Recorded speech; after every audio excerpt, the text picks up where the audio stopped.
Hello, welcome. There's a detail in tonight's story that most people miss.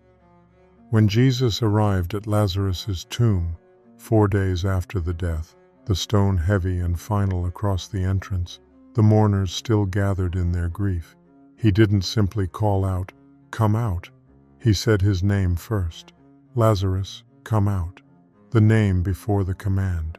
The tender knowing of the person before the calling forth of the person. The quiet, "I see you, I know you," that comes before, "I am bringing you back to life." This small, beautiful detail holds the whole story in miniature. It's how Jesus has always loved, then and now. The name is always first. The person is always received before the struggle is ever addressed. Lazarus had already been in the tomb 4 days. To the hearts listening in the first century, that number landed like a stone in the gut. Their tradition whispered that the soul lingered near the body for 3 days. By the 4th, it was gone. The death was no longer uncertain or hopeful. It was complete. The soul had departed. Decomposition had begun. The smell Martha warned Jesus about was real, raw evidence that what lay inside was fully, irreversibly dead. And still, Jesus came. He waited until it was hopeless. He stayed 2 extra days after the message reached him. He arrived when the stone was already sealed and the grief had grown heavy. He walked straight into the kind of death no one could explain away. The 4-day dead. The already smelling dead. The kind no human hand could touch and fix. And even there, he spoke the name. Tonight's story is about Lazarus, yes. But it's also about you. It's about the tomb you carry, the place inside you that feels sealed off, dark, and long past saving. The dream, the relationship, the part of your heart, the piece of your faith, the version of yourself that has been shut away for so long that the stone feels permanent and the smell of death is undeniable. Jesus still comes to the 4-day tombs. He does not flinch at the smell. He does not turn away from what's broken and rotting. He simply says, "Your name." And tonight, in this room, whatever enclosed place you're in, he is saying it now, tenderly, personally. Come out, beloved. Now a man named Lazarus was sick. He was from Bethany, the village of Mary and her sister Martha. John 11:1. When he heard this, Jesus said, "This sickness will not end in death. No, it is for God's glory, so that God's Son may be glorified through it." John 11:4. When Jesus saw her weeping, and the Jews also weeping who came with her, he was deeply moved in spirit and troubled. And he said, "Where have you laid him?" They said to him, "Lord, come and see." Jesus wept. John 11:33-35. Jesus called in a loud voice, "Lazarus, come out." The dead man came out, his hands and feet wrapped with strips of linen, and a cloth around his face. Jesus said to them, "Take off the grave clothes and let him go." John 11:43-44. I am the resurrection and the life. Whoever believes in me, though he die, yet shall he live. John 11:25. The tomb in tonight's story is not only a burial place, it is the image of the enclosed life. The enclosed life is the life that has been sealed around a death, around something that was once alive and that has died, and that the stone has been rolled in front of, and that has been in the dark long enough that the enclosure has started to feel like the permanent condition. The person in the enclosed life is not the person who has never had life.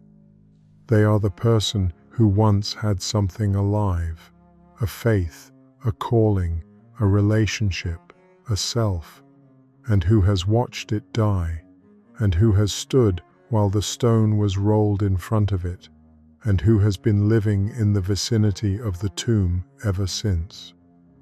The variety of what can be sealed in the tomb is large. The faith that was real and that has been in the dark long enough that the darkness feels permanent. The calling that was clear and that has been delayed and redirected and reduced until what remains is unrecognizable as the thing that was once there. The relationship that was alive and that has died in the way that relationships die, not in a single catastrophic moment, but in the accumulation of the distances until the stone was in place so gradually that no one can point to the day it was rolled. The part of the self that used to be present, the joy, the creativity, the generosity, the capacity for the full engagement with the life, that has been in the enclosed condition long enough that the person has stopped expecting it to come out. The 4 days are the measure of the permanence. 1 day in the tomb and the hope of the return is still present. 2 days and the hope is thin but technically possible. 3 days and the hope is nearly gone. 4 days and the soul has departed, and the smell is present, and the mourners have shifted from the vigil to the grief that has accepted the permanence of the loss and has stopped expecting the reversal. Jesus comes on the 4th day, the time when the coming seems most pointless, the time when the most compassionate response seems to be the accepting of the reality rather than the pretending it can be otherwise. Jesus comes on the 4th day to the condition that has passed beyond the range of the reasonable hope and calls the name. The person in the enclosed condition adjusts to the enclosure. This is the first damage, not the death itself, but the adjustment. The life reorganizes around the absence of the thing that died. The faith that was alive is replaced by the practice that maintains the form of the faith without the animating reality. The calling that was clear is replaced by the management of the life that is actually present.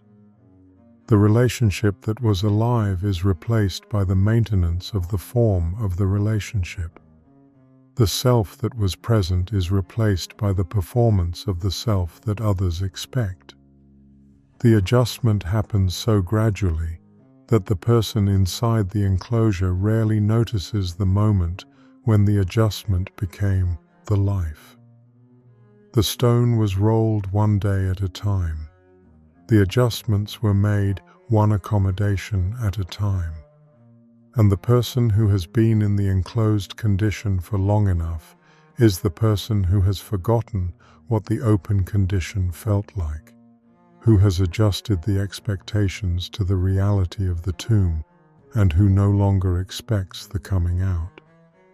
The second damage is the grief of the people who loved what was sealed in. Martha and Mary knew what had been in Lazarus before he died. They had loved him when he was alive. They sat with the grief of the person who knows what is missing because they knew what was there, and the grief of the people who loved the thing that died, who loved the faith or the calling or the relationship or the person before the sealing, is a grief that the person inside the enclosure sometimes cannot feel as clearly as the people outside it who remember the aliveness. The third damage is the loss of the name. The dead man came out, his hands and feet wrapped with strips of linen and a cloth around his face. The grave clothes cover the person, the wrappings that identify the condition rather than the person. The person in the enclosed life is the person whose condition has become more visible than their person.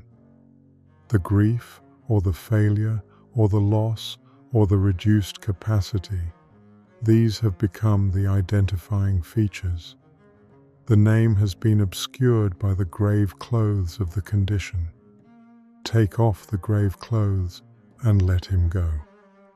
The instruction after the coming out is the instruction to remove the condition from the person. The coming out is the reversal of the death.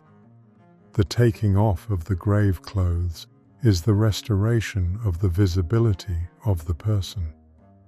But the name was spoken first, before the grave clothes were removed, before the person was visible, while the condition was still the most visible thing.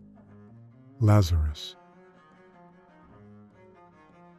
Bethany was less than 2 miles from Jerusalem. This detail matters in the story. Jesus was in the region beyond the Jordan, a day's journey away, when the message arrived. He stayed 2 more days. When he finally came, Lazarus had been in the tomb 4 days. The journey from beyond the Jordan to Bethany took roughly a day, which means that Lazarus died either just before or just after the message was sent. By the time Jesus arrived, the 4 days were complete. The tradition that the soul lingered near the body for 3 days was widely held in 1st century Judaism. The period of the 3 days was the period of the ambiguity, the period during which the return might be possible, in which the death might be less than complete. The 4th day was the day the ambiguity ended. The Talmud records the tradition explicitly. For 3 days the spirit hovers over the grave, intending to return to the body. When it sees that the color of the face has changed, it departs and leaves. Jesus came on the 4th day. The delay was not the indifference. John records that Jesus loved Martha and her sister and Lazarus. The delay was the intention, the waiting for the condition to be as complete as possible before the arrival, so that what happened at the tomb would be unmistakable. The sickness will not end in death. Jesus said this when the message arrived. He was not speaking of Lazarus's recovery. He was speaking of the outcome of the whole story. When Jesus saw Mary weeping and the crowd of mourners weeping with her, the text records something remarkable. He was deeply moved in spirit and troubled.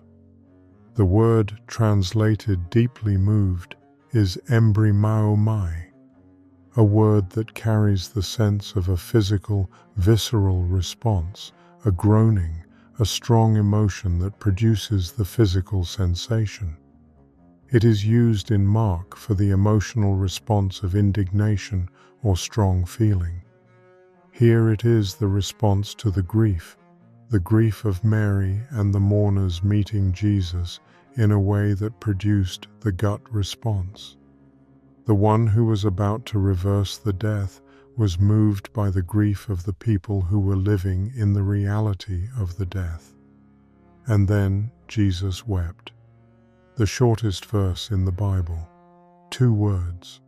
The one who is the resurrection and the life stood at the tomb of his friend and wept. The weeping is not the performance of the grief for the benefit of the crowd. John records that the Jews who were watching said, "See how he loved him." The weeping was received as the evidence of the love, and the weeping of Jesus, the weeping of the one who knew what was about to happen, who had said the sickness will not end in death, who was standing at the tomb in full possession of the intention to call Lazarus out, is one of the most theologically dense moments in the Gospels. He wept because the grief was real, the death was real, the 4 days were real, the grief of the sisters was real, the loss was real. And Jesus received the reality of the loss, entered into it, was moved by it in his gut, wept at the entrance of the tomb before he reversed it. The reversal did not cancel the grief. The love that produced the weeping was the same love that produced the Lazarus come out. Now a man named Lazarus was sick. He was from Bethany, the village of Mary and her sister Martha. This is the Mary who later poured perfume on the Lord and wiped his feet with her hair. Her brother Lazarus was sick. So the sisters sent word to Jesus, "Lord, the one you love is sick." The message is not the request. It is the declaration of the condition to the one whose knowing of the condition is the sufficient ground for the action. The one you love is sick. You know what to do. When he heard this, Jesus said, "This sickness will not end in death. No, it is for God's glory." And he stayed where he was 2 more days. The disciples did not understand the staying. When Jesus finally said, "Let us go back to Judea," they raised the practical objection. "The Jews there tried to stone you, and you are going back?"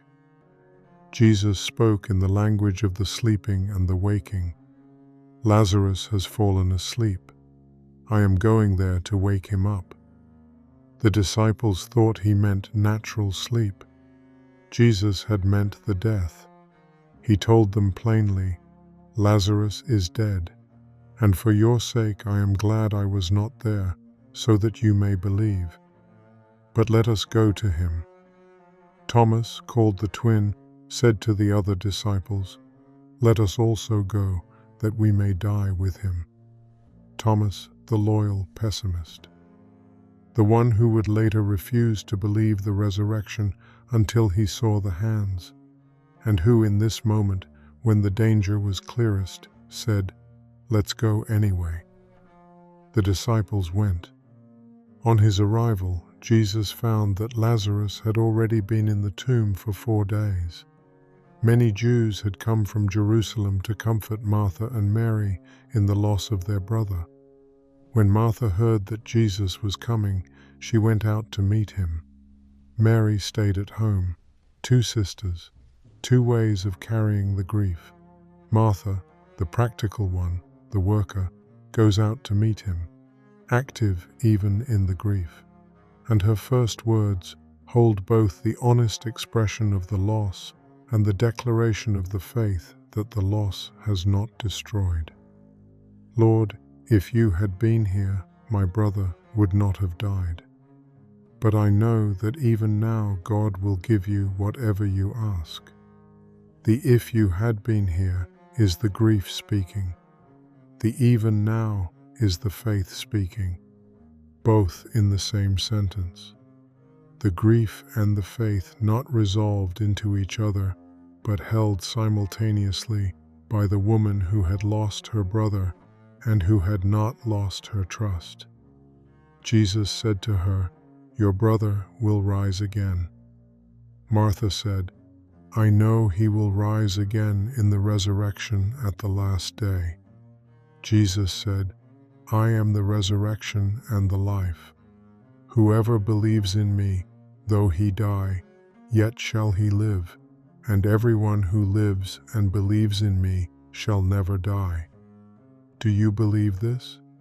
She said, "Yes, Lord. I believe that you are the Messiah, the Son of God, who is to come into the world." "Yes, Lord." I believe." And then she went and called her sister Mary, and the tears came when Mary came and fell at his feet and said the same words her sister had said, "Lord, if you had been here, my brother would not have died." The same words, both sisters, the grief saying the same thing in its own way. When Jesus saw her weeping, and the crowd of mourners weeping with her, he was deeply moved in spirit and troubled. He asked, "Where have you laid him?" They said, "Lord, come and see." Jesus wept. The crowd said, "See how he loved him." Some asked, "Could not he who opened the eyes of the blind man have kept this man from dying?" Jesus, deeply moved again, came to the tomb. It was a cave with a stone laid across the entrance. Jesus said, "Take away the stone." Martha objected, "But Lord, by this time there is a bad smell, for he has been there 4 days." The bad smell is the most real detail in the story. The practical sister, the one who went out to meet Jesus, the one who had said, "I believe you are the Messiah," she objected at the stone.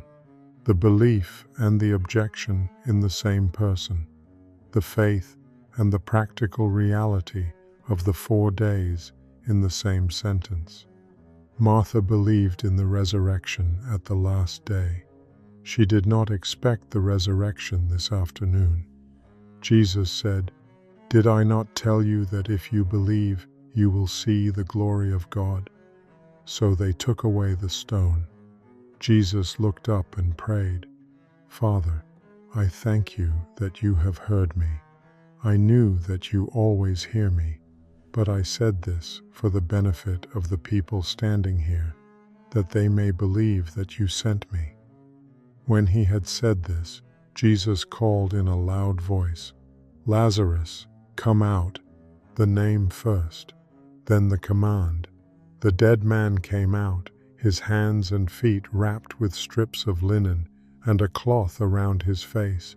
Jesus said, "Take off the grave clothes and let him go." The coming out, the still wrapped in the grave clothes coming out, the resurrection before the unwrapping, the life before the full freedom, the name called while the condition was still the most visible thing. And then the instruction to the community, "Take off the grave clothes and let him go." The coming out required Jesus' voice. The taking off of the grave clothes required the community's hands. Lazarus came out, in the grave clothes, into the community that was told to take them off. The healing virtue in the Lazarus story is the named call, not the miracle of the resurrection, though the resurrection is the event. The named call is the form the miracle takes, the name spoken before the command, the knowing of the person that precedes the calling forth of the person. Lazarus, come out. He said a name, the address to the person who is in the tomb, not the category, not the condition. The address to the person who is in the tomb, the acknowledgement that the person in the tomb is the person who has a name that someone knows. The name is the declaration of the identity that the grave clothes cannot obscure. The name says, "I know who you are, not what you are, who." The named call is the form of the grace that the enclosed life most needs.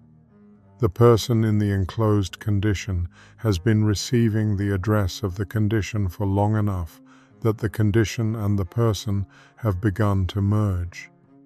The grieving one, the one who failed, the one who lost the faith, the one who can no longer do what they used to do. The condition has accumulated around the person and has begun to define the person, and the person inside the enclosure has begun to accept the definition. The named call interrupts the definition. It addresses the person who is underneath the condition. The Lazarus who is inside the grave clothes. The self who is underneath the grief or the failure or the reduced capacity. The name is the address to the person who the condition has not reached. The person who the 4 days in the tomb have not changed into something other than the person who was put there. The two-part structure of the miracle is important. Jesus called Lazarus out. The community took off the grave clothes. The coming out required the voice of Jesus, the named call that only the one who knows the name can give. The taking off of the grave clothes required the hands of the people around the tomb. The liberation from the death required the divine address. The liberation from the grave clothes required the human community. The biblical practical application is the receiving of the name. Tonight, in the tomb of whatever enclosed condition is present, the faith that has been in the dark, the calling that has been sealed in, the self that has been in the wrapped condition, the name is being called. Not the condition, the name. The person who is underneath the grave clothes, the one who has been in there for 4 days, for 40 days, for 4 years. The name is known, the call is being made, and the community will take off the grave clothes. The research on identity, the healing function of being named, and the role of community in restoration speaks directly to what the Lazarus story describes. The first concept is the psychology of the name and its effect on the self. The research on the name effect, most extensively developed through the work of developmental psychologists studying how children form identity, has established that the name is not merely the label. The name is the anchor of the identity, the address by which the self is called into presence and held distinct from the surrounding categories. The person who is called by name is the person who is received as a person rather than a type, as the one who has this particular history and this particular face and this particular set of qualities rather than as a member of the category. The use of the name in moments of address has a measurable psychological effect. The person who is called by name in a moment of difficulty, who is addressed as the person rather than the condition, experiences a different quality of response than the person who is addressed as the condition. The addressed person feels seen. The addressed condition feels managed. The Lazarus come out is the address of the person. The take the dead man out would have been the management of the condition. The practical application. The person in the enclosed condition needs to be addressed by name, needs to receive the message that the name is known, that the person underneath the condition is the person who is being called. This is the prayer that receives the named call. Tonight, the name that is yours, not the condition, not the grief, not the reduced capacity, is the name that is being spoken at the entrance of the tomb. Lazarus, come out. Your name, come out. The second concept is the research on witnessed suffering and the healing function of the grief received. The researcher Pauline Boss and colleagues have studied the healing effect of having the grief witnessed, of having the suffering seen and received by another person, without the other person flinching from it or minimizing it or rushing past it to the encouragement.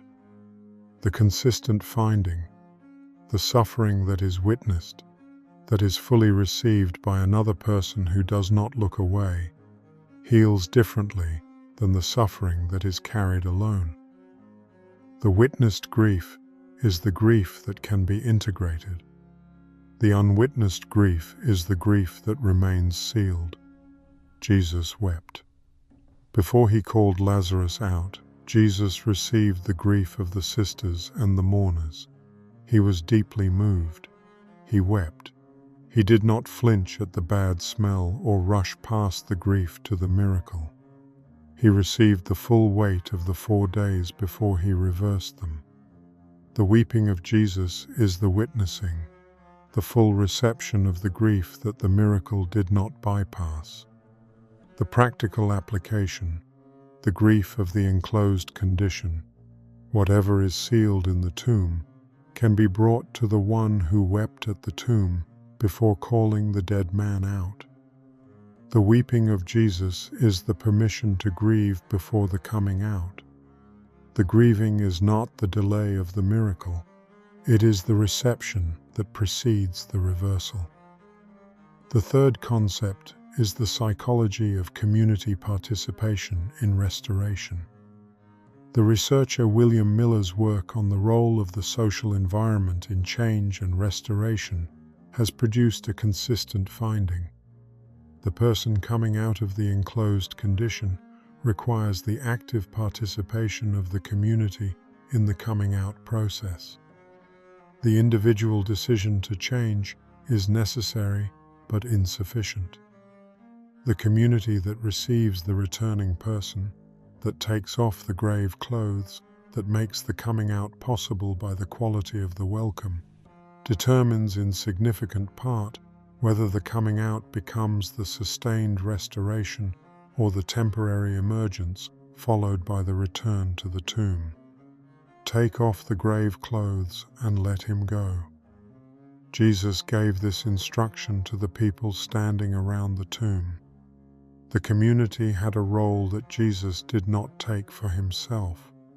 The calling out required his voice. The taking off of the grave clothes required their hands. The community that is willing to remove the grave clothes, to stop defining the person by the condition, to receive the returning person as the person rather than the condition, is the community that makes the letting go possible. The practical application. The person coming out of the enclosed condition needs the community that will take off the grave clothes, not the community that says, "You are still the person who was in the tomb." The community that says, "Come out. Let us take off what was wrapped around you. You are free to go." The tomb of Bethany is alive in your life right now. There is a woman who has been in the tomb of the reduced self. The reduction happened across years. The self that was once present, the one who created and laughed and engaged with the full weight of the life available, has been in the enclosed condition for long enough that the enclosure has become the expected condition. The reduction was not chosen, it accumulated. The grief of the loss, the demands of the caregiving, the slow withdrawal of the parts of the self that cost too much to maintain, the accommodation to the life that was possible rather than the life that was wanted. She knows the self that is in the tomb. She can remember it, the way the sisters remembered Lazarus alive, the way the grief of the person who loved what was put in the tomb is the grief of knowing what is missing because you knew what was there. She can remember the version of herself that was present before the enclosure, the one who was not performing the self that others expected, but who was simply and fully present as the person she was.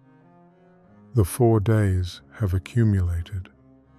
By this time there is a bad smell, Martha said. The practical sister, the one who had said, "I believe," she objected at the stone.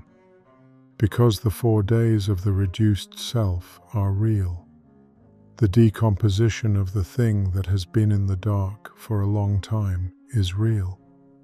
And the most compassionate response often seems to be the accepting of the reality rather than the pretending it can be otherwise.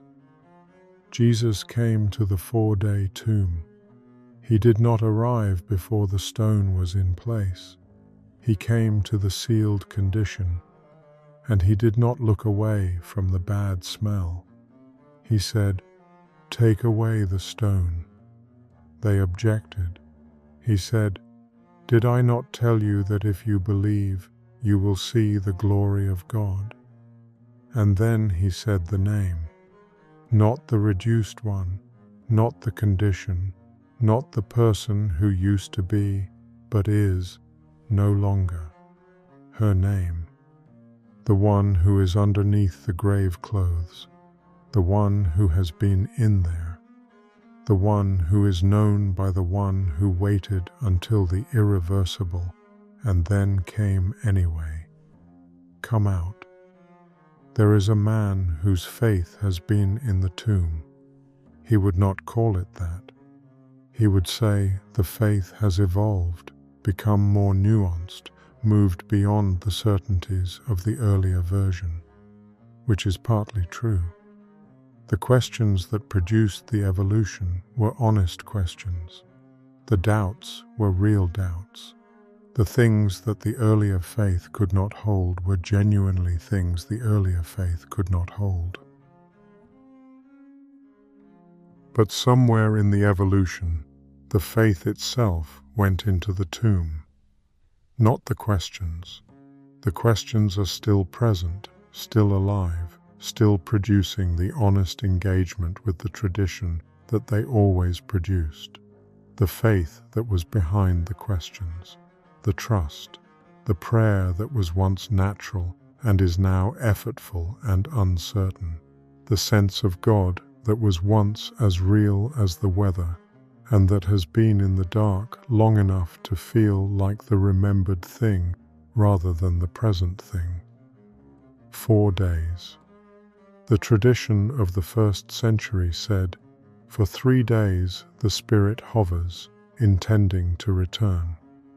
By the 4th day, the departure is complete."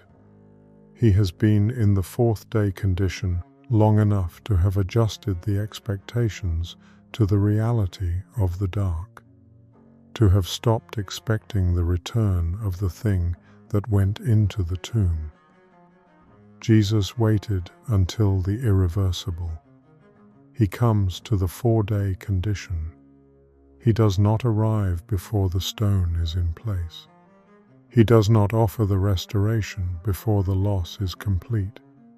He comes to the fully sealed condition, to the faith that has been in the dark long enough that the smell is present. And he says, "Take away the stone." And they objected. "By this time there is a bad smell. Did I not tell you that if you believe, you will see the glory of God?" His name, said loudly, into the sealed condition, "Come out." And there is a person lying awake right now in the tomb of the night. The night is the tomb, the enclosed condition of the dark, the stone of the sleeplessness rolled across the entrance, the grave clothes of the anxiety and the running mind wrapping the person who is lying there trying to get out and finding that the getting out is not available on demand. This is not metaphor. The night can be the tomb. The person who is awake at 3 a.m. in the dark, with the mind that will not stop. The concern that has become large in the absence of the day's counterweights, the grief or the guilt or the ordinary weight that has become the walls of the enclosed condition. This person knows the tomb from the inside. Martha stood at the entrance and said, "By this time there is a bad smell." She was being practical. She was being honest. The practical and the honest response to the 4-day condition is, it is too far gone. Let it stay sealed. Do not open what has been closed for this long. Jesus said, take away the stone. And then, did I not tell you that if you believe, you will see the glory of God? The glory of God is visible in the 4-day tomb. The name is being spoken into this night, into this dark, into whatever has been sealed in for this long. Lazarus, your name, come out. The coming out of the tomb is not the end of the story. Lazarus came out in the grave clothes. The resurrection happened while the wrappings were still in place. The liberation from the death preceded the liberation from the grave clothes, and the liberation from the grave clothes required the community's hands, the take off the grave clothes that Jesus gave to the people standing around the tomb. The formation of the person who has come out of the tomb is the formation of the life after the coming out. The first thing that changes is the relationship with the sealed condition. The person who has received the named call, who has heard the Lazarus come out addressed to them, who has begun the movement toward the entrance of the tomb, finds that the sealed condition changes quality. The enclosure that felt permanent begins to feel less permanent. Not because the condition has resolved, because the name has been spoken into it. The knowing that precedes the calling forth is the knowing that changes the quality of the dark, not by illuminating it, but by naming the person who is in it. The person in the dark who has been named is the person whose dark is different from the person in the dark who has not been named. The second thing that changes is the grave clothes. The coming out happens in the grave clothes. The Lazarus who emerged from the tomb was still wrapped. The person who begins to come out of the enclosed condition is still wrapped in the gravity clothes of the condition, still carrying the grief or the failure or the reduced capacity that the tomb has produced. The coming out does not immediately remove the wrappings. The community's hands are required for that. And the community that receives the coming out person and begins the taking off of the grave clothes is the community that makes the sustained coming out possible. Find the community that will take off the grave clothes. The third thing that changes is the faith. Martha believed at the entrance of the tomb. She believed before the stone was moved. She objected when the stone was to be moved, and she was present at the coming out. The faith that holds the named call is the faith that does not have to see the coming out before believing it is possible, but that also does not have to pretend the 4 days are not real. The faith of the if you had been here, but even now. The faith that holds the honest condition and the trust simultaneously. The faith formed in the waiting for the 4-day coming out is different from the faith that has never waited. It is the faith that knows the smell of the bad smell and that believes anyway. The fourth change is the letting go. Take off the grave clothes and let him go. The letting go is the full completion of the coming out, the removal of the conditions that the tomb produced, the release of the person from the enclosure that has been defining them. The letting go happens in the community with the hands of the people who were standing at the entrance and who were told to take off what was wrapped. It is slow and it is communal, and it is the work that follows the named call. Lazarus came out, the grave clothes came off, and he was let go. And now, let everything grow very still. The tomb is real. The 4 days are real. The stone is real, and the bad smell is real, and the grief of the sisters who have been standing at the entrance is real. The story does not minimize the tomb. Jesus came to the 4-day condition, not to the 1-day condition where the hope was still technically present, but to the fully sealed, fully irreversible, already smelling condition. He came because this is where he comes. The more enclosed, the more sealed, the further beyond the reasonable hope. This is the condition he came to. Let the name be received. Lazarus, come out. Not the condition, not the grief or the failure, or the reduced capacity or the faith that has been in the dark. The name, your name. The address to the person who is underneath the grave clothes, who has been in there for the 4 days, who is known by the one who waited until the irreversible and then came anyway. The name is the declaration of the identity that the enclosure cannot change. Receive it. The person you are is the person being called, not the condition you are in. Let the stone be moved. Did I not tell you that if you believe, you will see the glory of God?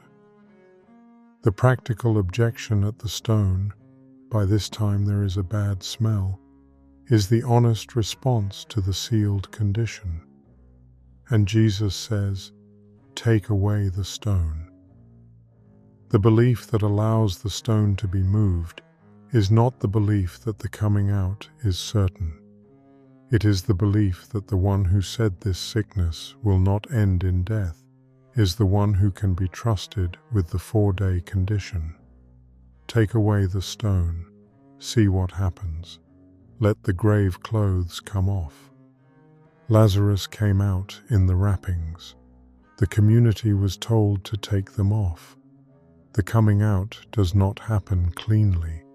It happens in the grave clothes, stumbling toward the entrance, into the hands of the people who were standing there and who were given the instruction.